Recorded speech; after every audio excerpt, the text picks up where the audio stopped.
లాగా పూలోన తేనెలాగా దాగి ఉంటే నిన్ను నేను ఎట్ట పట్టుకుందున్నాను నా చిట్టి తల్లి నిన్ను కళ్ళు కూడా వీడి ఉండనే అక్క అక్క నువ్వు ఎక్కడే నీ పక్కనే అక్క దాగుడు ముతలాపవే ఎక్కడున్నానో చెప్పవే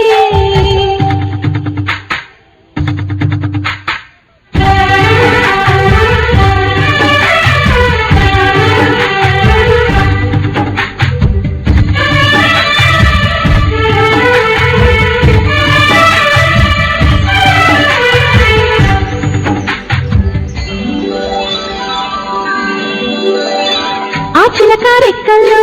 ఆ పచ్చ రంగుని అద్దిన రాజు ఎవరే